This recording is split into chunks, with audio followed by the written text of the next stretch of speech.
नमस्कार, city vision में आपका स्वागत है। मैं हूं विजय कुमार। आज डिजिटल युग में जहां किताबों से लोग दूर होते जा रहे हैं, नए जनरेशन के बच्चे किताबें नहीं पढ़ पाते हैं, अगर पढ़ते भी हैं तो डिजिटल मोड में। हम एक ऐसी शख्सियत से आपको रूबरू करवाते हैं जिन्होंने न सिर्फ हजारों की तादाद में पुस्तकें पढ़ी हैं, बल्कि 100 से अधिक पुस्तकों की रचना भी की है। प्रोफेसर गोपाल शर्मा इस वक्त स्टूडियो में। बहुत बहुत स्वागत है सर। और सर, सबसे पहले ये जानना चाहेंगे कि किताबें लिखने को लेकर के, पढ़ने को लेकर के और भाषा के प्रति आपकी समान पकड़ है, हिंदी और अंग्रेजी, इस तरह की अभिरुचि कैसे जागृत हुई? भारत एक ऐसा देश है जी। जिसे हम एक लिंग्विस्टिक एरिया कहते हैं। यहाँ इतनी भाषाएं बोली जाती हैं, यहाँ इतनी भाषाएं समझी जाती हैं कि कहा जाता है कि कोस कोस पर बदले पानी, चार कोस पे वाणी। यहाँ तो चार कोस पर वाणी बदल जाती है। यदि हम जनसंख्या और जनगणना को देखें तो हमारे देश में 1645 के करीब जी। बोलियाँ बोली जाती हैं। जी। भारत में शायद ही कोई एक ऐसा व्यक्ति होगा जो एक भाषा जानता हो। भारतीय स्वभावतः ही बहुभाषी होते हैं। जी। तो सर। मैं जी। बहुभाषी हो गया। बिल्कुल, बहुभाषी होने के साथ साथ आज बच्चों, खासकर पढ़ने वाले बच्चों की मैथ्स पर पकड़ अच्छी होती है, साइंस पर अच्छी होती है, लैंग्वेज से कहीं वो दूर हो जाते हैं, बहुत अच्छी नहीं रहती और तवज्जो भी नहीं देते हैं। कुछ स्कूल का भी इस तरह का सिस्टम होता जा रहा है।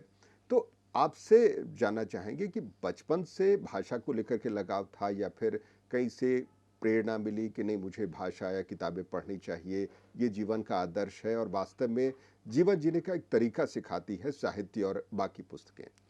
जहाँ तक मेरा अपना व्यक्तिगत जीवन जी। है, उसमें तो मैं खड़ी बोली प्रदेश में पैदा हुआ जी। और स्वभावतः मैं दिल्ली मेरठ के आसपास की खड़ी बोली सीखने लगा, जिसे आज हिंदी कहते हैं, मानक हिंदी, और पढ़ता रहा। अंग्रेज़ी के प्रति मेरा रुझान इसलिए हुआ कि चारों तरफ मैंने देखा कि हिंदी को सब घर की मुर्गी दाल बराबर समझते हैं जी। और अंग्रेज़ी पढ़ने वाले को समझते हैं कि ये वास्तव में कुछ पढ़ा लिखा है। तो अंग्रेज़ी भी मैंने सीख ली और पढ़ते पढ़ते एमए अंग्रेज़ी की और अंग्रेज़ी में ही डॉक्टरेट किया। और हैदराबाद आने पर जब पता चला कि हिंदी का भी महत्व है, दक्षिण भारत हिंदी प्रचार सभा जैसी संस्थाएं हिंदी के प्रचार प्रसार में लगी हैं, तो मैंने हिंदी में भी पीएचडी प्राप्त की और लेखन कार्य शुरू किया। जी। सर, आपके कई रिसर्च पेपर्स हिंदी और अंग्रेजी में आए हैं। जाहिर तौर पर आपने काफ़ी काम किया है। करीब 2022 तक तकरीबन आपने 100 पुस्तकों की रचना की है। इसमें ये पूछना कि कौन सी पुस्तक अच्छी है, आपके दिल के करीबी, ये बेमानी होगा। कौन सी पुस्तक आपके जीवन के अनुभव से प्रेरित है और लोगों को पढ़नी चाहिए? उन 2-4 पुस्तकों के बारे में चर्चा करें ताकि लोग लाभ उठा सकें उसके हिसाब से। देखिए, मैंने एक तरफ तो लिखी हैं वे पुस्तकें जी। जो एकेडमिक्स से संबंधित हैं, जिन्हें बिल्कुल। बच्चे कोर्स की तरह से पढ़ते हैं, जी। कॉलेजेस में और यूनिवर्सिटीज़ में पढ़ाई जाती हैं वो। जैसे लिंग्विस्टिक्स की किताब, लिटरेरी रीडिंग्स की किताब, अनुवाद विज्ञान की किताब। लेकिन दूसरा मेरा पक्ष है जीवनियों की किताब, जिन्हें बायोग्राफीज़ कहते हैं। जी। ऋषि सुनक से लेकर आज की के प्रधानमंत्री और राष्ट्रपति तक पर मेरी पुस्तकें हैं। मैंने 30 के करीब जीवनी लिखी हैं, जिसमें नेल्सन मंडेला भी हैं, तो राजा महेंद्र प्रताप सिंह भी हैं, नादिया मुराद हैं। मैंने जैसे ही ये देखा कि कोई लेखक कवि को नहीं पढ़ता है, बल्कि लोग वास्तविक जीवन से कुछ प्राप्त करना चाहते हैं, तो मैंने जीवनियाँ लिखी और 30 के करीब मैं जीवनियाँ लिख चुका हूँ। जी। इनमें से सबसे पहली जो जीवनी है वह है श्री नरेंद्र मोदी जी की, जो उनके प्रधानमंत्री बनने से पहले लिखी गई थी, इसलिए मैं उसे महत्वपूर्ण समझता हूँ। जी। सर, साहित्य को पढ़ने का तरीका जो ढर्रा होता है वो बदलता जा रहा है। नहीं, आपके ज़माने में लोग उत्तम साहित्य पढ़ते थे, प्रेमचंद की एक कहानियाँ, उनके उपन्यास, और दिनकर जी और तमाम ऐसे बड़े-बड़े नाम हैं, कवि हैं, बड़े चाव से लोग पुस्तकें मंगा करके पढ़ा करते थे। आज के ज़माने में, डिजिटल युग में, सब कुछ मोबाइल पर उपलब्ध है। मोबाइल पर या डिजिटली साहित्य पढ़ने में और किताब सामने रखकर पढ़ने में क्या अंतर है? आपने चूंकि दोनों ज़माना अनुभव किया है। देखिए, डिजिटल आप सामने रख कर पढ़ते हैं जी, और उसमें वह अनुभूति नहीं होती जो पुस्तक पढ़ने में होती है। ट्रेन में बैठ कर के भी आप लेट कर ऊपर जी। सीट पर पढ़ सकते हैं। अब तो दूस ऑडियो बुक भी आ गए हैं कि लोग कान में लगा कान करके में लगा आराम के से। सुनते हैं। तो ये एक ये भी है कि अपना अपना स्वाद और अपनी अपनी अपनी अपनी नेचर होती है कि किसी को किस तरह से पसंद होता है। लेकिन देखा यह जा रहा है कि अब लोग पढ़ने के प्रति उतने जागरूक नहीं हैं। ज्ञान प्राप्त करना, पहले कहते थे विद्या कंठ और पैसा गंठ, जी, कि विद्या कंठ होनी चाहिए, हमें ज्ञान कहीं से भी प्राप्त कर लेना चाहिए। लेकिन अब ये हो रहा है कि हमें ज्ञान कैसे प्राप्त करना चाहिए, इसलिए लोग पढ़ते कम हैं, बल्कि ये ज़्यादा जानने की कोशिश करते हैं कि ये चीज़ हमें किस प्रकार से प्राप्त होगी। यदि मैं एक उदाहरण दूं, बिल्कुल। तो यदि मैं जानना चाहता हूं कि प्रेमचंद ने अमुक कहानी लिखी भी थी कि नहीं लिखी थी, जी, तो मैं गूगल से पूछ लेता हूँ। बिल्कुल। मुझे याद रखने की ज़रूरत नहीं है। जी, इससे स्मृति तो कम हो गई है, लेकिन सूचना हमको मिल जाती है। बिल्कुल। तो डिजिटली सूचनाएँ प्राप्त कर सकते हैं, लेकिन सामने में अगर किताब हो और उसको हम रूबरू होकर के पढ़ें, तो कहीं न कहीं आदमी उस लेखक या रचनाकार की रचनात्मकता में घुल-मिल जाता है और ज़ाहिर तौर पर एक आत्मिक संतोष मिलता है और ये नए जनरेशन को सीखने वाली बात है कि किताबें वो पढ़ें। सर, इसमें अगर और 2 कदम आगे बढ़कर बात करें, तो आजकल आर्टिफ़िशियल इंटेलिजेंस की बहुत चर्चा है। एंकर भी आर्टिफिशियल इंटेलिजेंस के तौर तरीके में अपने हिसाब से पढ़ता है। आदमी की का जो अस्तित्व है कहीं खो न जाए आर्टिफिशियल इंटेलिजेंस के ज़माने में। जो रचनात्मकता है लेखक की, वो कहीं गुम न हो जाए। क्या इस तरह का कोई अंदेशा आपको लगता है? देखिए, हमारी जो ये सृष्टि है, ये कुछ 5 अरब वर्षों की है जी, और इसमें से 60-70 हज़ार सालों से ही हमने वास्तव में जीना सीखा है और उसमें भी 4-5 हज़ार साल पुरानी बातें हैं जब हमने लिखना इत्यादि सीखा। और वास्तविक उन्नति जो हुई है जी, वो केवल पिछले 200 सालों में हुई है। बिल्कुल। यदि हमारे दादाजी भी आज यहाँ पर आ जाएं, जी, तो वे भी घबरा जाएंगे उन्नति को देख करके। बिल्कुल। हमने कभी कल्पना भी नहीं की थी कि इस तरह से आर्टिफिशियल इंटेलिजेंस आ जाएगी। बिल्कुल। आज लेखन कार्य, जब हमने नासदीय सूत्र और ऋग्वेद जी, जैसे ग्रंथ लिखे, जिनको हम ग्रंथ भी नहीं कहते बल्कि हमको ऋचा कहते हैं, हम कहते हैं मंत्र हैं ये, जी, उस ज़माने से लेकर आज तक लेखन, साहित्यकार, कवि, इन सब के अर्थ बदल गए हैं। जी, आज चैट जीटीपी या बार्ड एआई से आप कहिए जी, कि मुझे अपने पुत्र के लिए उसके जन्मदिन पर एक सुंदर कविता लिखनी है, जी, आप इस वाक्य को पूरा करने के साथ ही उस कविता को पालेंगे। जी, तो कवि के लिए अब कल्पना के सहारे की आवश्यकता नहीं है और ये निश्चित बात है कि आगे आने वाले समय में जी, 20 वर्षों के बाद स्थिति और बदलेगी और उन कविताओं में उस साहित्य में जो मशीन के द्वारा रचा जाएगा उसमें भावनाएं भी आ जाएंगी। जी। वह दिन दूर नहीं, अब इसलिए कवि बिल्कुल। को सावधान हो जाना चाहिए। बिल्कुल। अभी अगर हम प्रेमचंद को पढ़ते हैं या फिर दिनकर जी को पढ़ते हैं, तो उनका एक विराट व्यक्तित्व हमारे सामने होता है, उससे लोग प्रभावित होते हैं, सीखते हैं। आने वाले ज़माने में गोपाल शर्मा साहब ने बताया कि वक्त के साथ कुछ और बेहतर ही होगा। सर, एक चीज़ और समझना चाहेंगे कि लेखन के साथ पोषण भी होना बहुत ज़रूरी है, खासकर आर्थिक पोषण की बात करें। हिंदी को लेकर के एक ज़माने तक, लंबे समय तक रहा कि हिंदी बाजार की भाषा नहीं बन सकती है और उससे कमाई नहीं हो सकती है।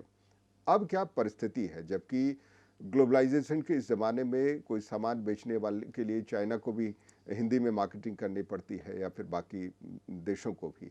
हिंदी को लेकर के आर्थिक पहलू क्या है? देखिए, एक तो एक शब्द बड़ा जी, प्रचलित है हिंदी भाषा में, हिंदी पट्टी, जी, हिंदी हार्टलैंड। लेकिन दुर्भाग्य से हिंदी हार्टलैंड में हिंदी हार्ट में नहीं है बल्कि इंग्लिश हार्ट में पहुंच गई है। जी, उसका कारण ये, आप 1836 का मैकाले का जो वह कथन है वहाँ से लगा सकते हैं कि इस प्रकार की हमारी नर्चर रिंग हुई और नेचर हमारी ऐसी बन गई कि हम अपनी भाषा को छोड़ करके अंग्रेज़ी की तरफ चले गए। कुछ कारण बने, कुछ ऐतिहासिक कारण हैं, उन पर न जाते हुए मैं ये कहूँगा कि बाज़ार की जब हम भाषा हिंदी को कहते हैं तो वह विपणन की भाषा बन गई है। बिल्कुल, मार्केटिंग मार्केटिंग के लिए कार्य किया जा रहा है, जी। तो लोग उसके द्वारा अपना सामान बेच रहे हैं जी। और हम ये सोचकर के खुश हो रहे हैं कि देखिए कि हमारी भाषा का प्रयोग ये लोग कर रहे हैं। वस्तुतः ये भी एक प्रकार का धोखा है कि हमें ये तब पता चलता है जब हम अपनी भाषा को लेकर उसको बेचने निकलते हैं, तब हमें पता चलता है कि हमारी भाषा का दाम उतना नहीं है जितना हम अपेक्षा कर रहे थे। लेकिन जैसे ही हम ये कहते हैं कि हम बहुभाषी हैं जी। और हमें अंग्रेज़ी भी आती है और हमको तमिल भी आती है, हमको तेलुगु भी आती है, वैसे ही हमारी भाषा का दाम बढ़ जाता है। बिल्कुल। हिंदी का अर्थ हमें हिंदी भाषा से नहीं लेना चाहिए, बल्कि भारत की समस्त भाषाओं को हमें हिंदी मानना चाहिए। जैसे ही हम एक होते हैं भाषाओं के रूप में भी हमारी भाषा की कीमत बढ़ जाती है। सर, आपने कई देशों का दौरा किया है, जो हमारे विदेशों में रहने वाले लोग हैं, उनका हिंदी के प्रति कैसा लगाव या कैसा रुझान है उनका? जब हम हिंदी की बात करते हैं विदेशों में तो सबसे पहले हिंदी हमारे देश से फिल्मों के माध्यम से जी। पहुंचती है और हिंदी एक प्रकार की सांस्कृतिक भाषा बन जाती है। बिल्कुल। हम अगर मॉरिशस, फिजी, सूरिनाम इत्यादि देशों को छोड़ दें, जहाँ पर, या दक्षिण अफ्रीका को भी छोड़ दें एक तरह से, क्योंकि उन्होंने हिंदी का एक अलग प्रवाह, एक अलग हिंदी की बोली विकसित कर ली है। जी।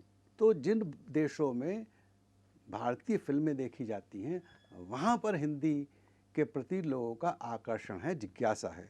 बिल्कुल। और उनमें से कुछ लोग ये समझकर कि इससे आर्थिक लाभ भी हो सकता है, कुछ लोग हिंदी सीखते हैं। बिल्कुल।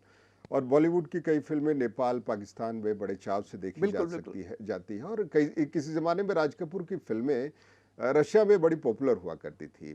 बिल्कुल, मुझे कई ड्राइवर ऐसे मिले जो मुझे ले जा रहे हैं और मुझसे पूछ रहे हैं कि संगम फिल्म की कहानी मेरी पत्नी को बहुत पसंद है, वो रात को पिक्चर देख के सोती है। मज़े की बात तो ये कि संगम नाम के रेस्टोरेंट हैं जहाँ पर भारतीय खाना मिलता है और वे रेस्टोरेंट भारतीयों के नहीं हैं, वे विदेशियों के हैं। बिल्कुल। तो भाषा यहाँ तक चली गई है। बिल्कुल। सर, हिंदी के संवर्धन तक सीमित तो नहीं कह सकते। जो सरकार की 2020 की नई शिक्षा नीति है, उसमें कहीं न कहीं एक प्राथमिकता दी गई है मातृभाषा को लेकर के, और उसमें अगर इसे वाकई लागू तरीके से किया जाए तो हिंदी का संवर्धन होगा, इसमें दो राय नहीं। लेकिन पठन पाठन या एकेडमिक्स में हिंदी की उपयोगिता को लेकर के एक संशय है, खासकर जो अभिभावक हैं और जो बच्चे हैं, दोनों के मन में। आपका क्या विचार होगा इसमें? देखिए, मैं उस देश में कई साल रहा हूँ जिसका नाम इथोपिया है। जी। एक इथोपिया एक्सपेरिमेंट हुआ था 1993 में, जिसमें ये देखा गया था कि विद्यार्थी को यदि पहले 4 साल मातृभाषा के माध्यम से शिक्षा दी जाए और उसके बाद अन्य भाषा सिखाई जाए तो वह सबसे बेहतरीन तरीका होता है। बिल्कुल। और उसको वो है इथोपियन एक्सपेरिमेंट कहते हैं। और वहाँ पर इथोपिया जैसे गरीब देश में भी यह सफल रहा। भारत में यह सफल रहेगा यदि भारतीय उस मानसिकता को त्याग दें कि बचपन से ही बच्चे को अंग्रेज़ी मीडियम में पढ़ाना है। आप अंग्रेज़ी मीडियम में पढ़ाइए, लेकिन कक्षा 4-5 तक अंग्रेज़ी को एक विषय के रूप में पढ़ाइए। बिल्कुल। न कि एक माध्यम के रूप में पढ़ाइए, तो सफल हो जाएगा हिंदी। और बच्चा आगे जा कर के बड़ा ही विद्वान बनेगा, क्योंकि उसे एक भाषा का बोझ बचपन में ही लादना नहीं पड़ेगा। जब उसके कंधे मजबूत हो जाएंगे 4वीं-5वीं में, तब आप अंग्रेज़ी को साथ में ले आइए। बिल्कुल। और बहुभाषी होने में कहीं कोई दिक्कत वाली बात नहीं है। हम तो स्वभाव थे, हम तो जन्मजात बहुभाषी हैं। सर, हिंदी को लेकर के जब भी कोई परिचर्चा होती है, खासकर अगर कोई विद्वान बैठे हों, तो उसमें हिंदी और अहिंदी क्षेत्र को लेकर के जो एक दुराव वाली स्थिति है, वो औपचारिक तौर पर ज़रूर पूछी जाती है। दक्षिण भारत में हिंदी को लेकर के क्या स्थिति है? खासकर हैदराबाद की बात की जाए तो यहाँ पर लोगों का हिंदी को लेकर कैसा लगाव है? चूंकि आप हैदराबाद में रहते हैं तो बेहतर अनुभव के आधार पर बता सकते हैं। देखिए, हैदराबाद में तो हिंदी यहाँ के जनमानस में घुली हुई है। जी। उसका एक कारण ये भी है कि हिंदी की जब भारत में नींव रखी जा रही थी या हिंदी विकसित हो रही थी, तो एक खंबा यहाँ भी दक्खनी के नाम से जी। प्रसिद्ध हुआ। 12वीं-13वीं शताब्दी से पहले ही जब जब उत्तर भारत में हिंदी शब्द का विकास भी नहीं हुआ था, तब यहाँ हिंदवी और दक्खनी की बात चलने लगी थी। और जो उत्तर भारत से बहुत से लोग औरंगजेब इत्यादि के साथ में आए, वे अपने साथ हिंदी लेकर आए। यहाँ पर एक हिंदी नगर हैदराबाद में जी। एक स्थान है जिसे हिंदी नगर कहते हैं। जी। तो यहाँ पर बस कंडक्टर भी आपको मुंदी होगे के साथ कहता है अंदर आओ। जी। तो यहाँ पर हिंदी का एक ऐसा वातावरण है जिसमें हिंदी की अलग अलग एक भंगिमा है, एक अलग बोलने का तरीका है जो अपने आप एक रसपूर्ण तरीका है। इसलिए हिंदी का यहाँ पर जनता के बीच में कोई परेशानी की बात नहीं है। बिल्कुल।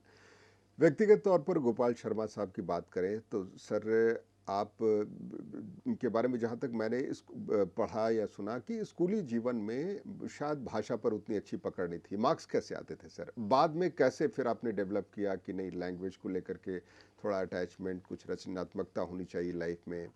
हाँ, अभी एक बहुत बड़े वैज्ञानिक हैं जिन्हें केमिस्ट्री में नोबेल प्राइज़ मिला, जी। और उन्होंने नोबेल प्राइज़ मिलते के साथ कहा मैं केमिस्ट्री में 10वीं में फ़ेल हो गया था। जी। मैं 10वीं में अंग्रेज़ी में फ़ेल हो गया था। जी। और आज के डेट में और मैं इसीलिए विदेश में जाकर 15 साल अंग्रेज़ी का प्रोफेसर रहा। बिल्कुल। मैंने अंग्रेज़ी में 50-60 पुस्तकें लिखी। तो ये होता है कि यदि आप फ़ेल हो जाते हैं, फ़ेल का अर्थ है कि यदि आपके प्रति आपके अध्यापकों के मन में ये होता है कि ये विद्यार्थी अभी और आगे जा सकता है, तो उसे असफलता नहीं कहते। मैं तो कहता हूँ कि मेरे अमिताभ बच्चन जी के जो पिता थे डॉक्टर हरिवंश राय बच्चन, उनके समान ही मैं भी हिंदी में हिंदी अंग्रेज़ी दोनों नावों में सवार रहता हूँ और रहा हूँ। जी। सर, अमूमन जैसा कि आपने बताया कि फेलियर के बाद आपने अपनी लैंग्वेज को इतना डेवलप किया, कई रिसर्च पेपर्स आपके आए, कई किताबें लिखी, 50 से 60 के करीब किताबें लिखी अंग्रेजी में। आज जो स्थिति है, बच्चे अगर फेल हो जाएं तो कहीं ना कहीं डिस्करेज होते हैं और फिर वो डिटैच हो जाते हैं कि नहीं भाई, ये तो हमसे होगा ही नहीं। आपने कहाँ से परिवार का प्रोत्साहन मिला, टीचर्स का प्रोत्साहन मिला? कैसे लैंग्वेज को लेकर के, भाषा को लेकर के अपनी जिजीविषा को कायम रखा? देखिए, मातृभाषा तो आप अपने परिवेश से एक्वायर कर लेते हैं। आप लैंग्वेज एक्विजिशन होता है, आप लैंग्वेज पकड़ लेते हैं। लेकिन यदि दूसरी भाषाएं या दूसरी चीज़ें करनी होती तो आपके अंदर दृढ़ इच्छा शक्ति होनी चाहिए। जी।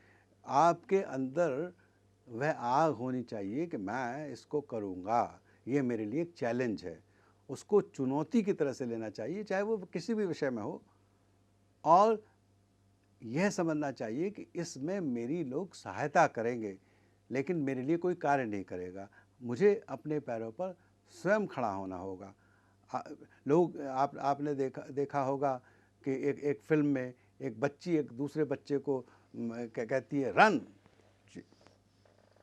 फॉरेस्ट गंप में, और बच्चा जिसके दोनों पैर अच्छी तरह से काम नहीं करते, वो रन कहने पर दौड़ पड़ता है। जी। ऐसे ही आपको रन कहने वाले बहुत मिलेंगे, लेकिन दौड़ना आपको ही पड़ेगा। इस जीवन में आपको अपना जीवन स्वयं बनाना पड़ेगा और लोग फिर साथ आते चल जाएंगे।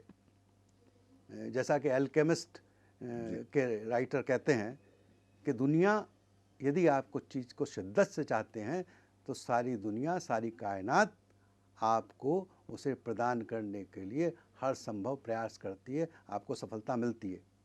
जी सर, आप चूंकि मूल रूप से हिंदी पट्टी से आते हैं और बेंगलुरु हो या हैदराबाद हो, यहाँ पर आपका बड़ा लंबा प्रवास का अनुभव रहा है, पूरी दुनिया आपने घूमी है, देखी है। व्यक्तिगत तौर पर आप अपने को किस तरह से इंट्रोड्यूस करना चाहेंगे दर्शकों उनके सामने?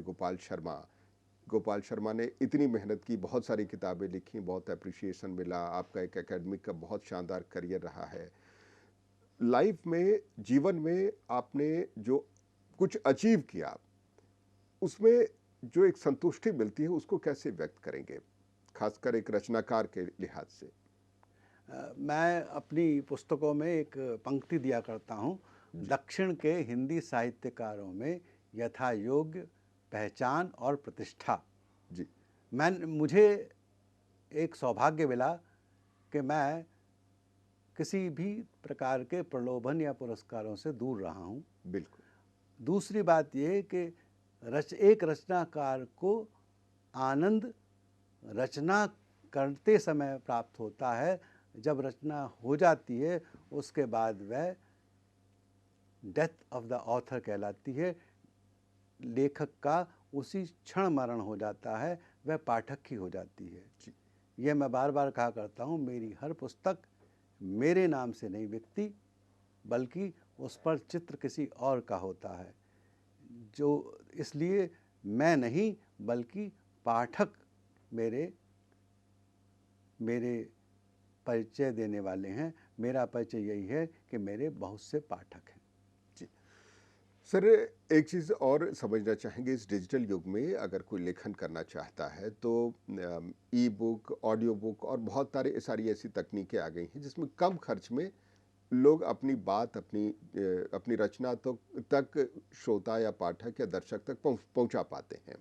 लेकिन किताबें छपवाना, पब्लिकेशन, ये आज भी एक खर्चीला तंत्र है। क्या जो स्टेट गवर्नमेंट है या फिर जो भी लिटरेरी संस्थान है जो वित्त पोषित हैं, उनकी तरफ से लेखकों को इस तरह का कोई आर्थिक सहयोग मिल पाता है? या जो व्यवस्था है हिंदी को लेकर के या भाषा को लेकर या मातृभाषा को लेकर के सरकारी सहयोग की, उससे संतुष्ट हैं आप? देखिए, इससे बहुत सारी चीज़ें हैं जो सरकार बहुत सी भाषाओं के उत्थान के लिए, जी, कुछ अल्पज्ञात अल्पख्यात भाषाओं के संरक्षण के लिए तो विश्वविद्यालय तक हैं जी, भारत में, जो इस प्रकार का कार्य करते हैं। लेकिन जहाँ तक लेखक और उसकी पुस्तकों के प्रकाशन की बात है, यह मामला अभी भी ढुलमुल सा ही है। जी, इतने सालों के बाद भी कोई स्थितियाँ बहुत अच्छी नहीं हैं। सबसे अच्छा तरीका ये है कि लेखक को अब अपनी पुस्तकें गूगल को समर्पित कर देनी चाहिए। बिल्कुल, और मैं तो ये कहता हूँ कि if you are a writer you must be on Google. अगर आपका नाम गूगल पर डालने से गूगल से कुछ सूचना मिलती है तो आप लेखक भी हैं, कवि भी हैं, साहित्यकार भी हैं। यदि आपने कोई पुस्तक प्रकाशित करा ली, उससे आप लेखक नहीं बनेंगे। आपका यश तभी फैलेगा जब आप नेट में होंगे। बिल्कुल। सर, एक ज़माने में जो प्रतिष्ठित प्रकाशक हुआ करते थे, उनकी तूती बोला करती थी और लेखक कहीं न कहीं प्रकाशकों के चक्कर लगाया करते थे। क्या आज भी वही स्थिति है? प्रकाशकों का दबदबा रहता है? प्रकाशक नवोदित लेखकों के प्रति कैसा व्यवहार करते हैं? नवोदित लेखकों को व्यवहार वैसा ही है जैसा प्रेमचंद के ज़माने में था। जी, प्रेमचंद को खुद प्रकाशक बनना पड़ा। मैंने शायद ही कोई प्रकाशक देखा होगा जो धनाढ्य नहीं हो गया होगा, जी, जो खाली जेब आया था और जब दुनिया से गया तो बिल्कुल, भी खाली गया, लेकिन करोड़पति अरबपति हैं। लेकिन किसी भी लेखक को, अभी श्री विनोद कुमार शुक्ल जी का आया था कि जी, उनकी पुस्तक दीवार में खिड़की रहती है को 35 साल में केवल 35,000 बिल्कुल, रॉयल्टी मिली। बिल्कुल। तो लेखकों का की ये कहानी दुख भरी कहानी है। इसको लेखकों तक ही रहने दीजिए। मैंने 100 पुस्तकें लिखी हैं तो मैं तो करोड़पति हो गया हूँगा, लेकिन ऐसा कुछ नहीं है। बिल्कुल, हम अपनी तरफ से शुभकामना दे सकते हैं, आप ज़रूर करोड़पति बने सर, और 100 से ज़्यादा और भी 2-400 किताबें लिखें ताकि आम जो बच्चे हैं, आम जो पाठक हैं, उनका ज्ञानवर्धन हो सके। इसके अलावा सर, एक अंतिम तौर पर महत्वपूर्ण ये मैं पूछना चाहेंगे आपसे, आपने तमाम अनुभव के हिसाब से, ज्ञान के हिसाब से, शोध के बाद किताबें लिखी। इन किताबों में या किसी और की किताबों में कोई ऐसा उदाहरण जो आप बताना चाहें, जो आपके दिल के बहुत करीब है, जो आप अपने बच्चों, अपने समाज या अपने जो दर्शक वर्ग हैं, उनके साथ साझा करना चाहते हो? एक मेरी जब इतनी सारी पुस्तकें लिख ली गई तो एक पुस्तक का नाम है बेहतर राइटर कैसे बने। जी। उसमें मैंने बताया है कि यदि आप लेखक बनना चाहते हैं, यदि आप लेखन कार्य करना चाहते हैं, तो आप एक अच्छा पाठक बने। Be a good reader. जी। A good reader will always be a good writer.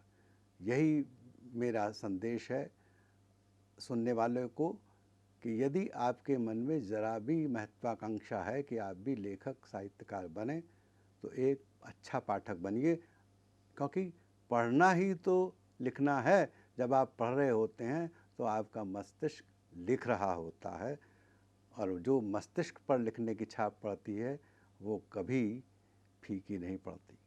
बिल्कुल। जो बच्चे एकेडमिक्स में हैं, अकादमिक तौर पर हैं, स्कूल या कॉलेजेस में पढ़ते हैं, तो उनके लिए एक अभिभावक के तौर पर आपका क्या मैसेज होगा? क्योंकि अब बच्चों पर इसका बड़ा असर पड़ता है और बच्चे भाषा से या साहित्य से या रचनाओं से दूर होते जा रहे हैं। उस लिहाज से क्या उनको मैसेज देंगे सर?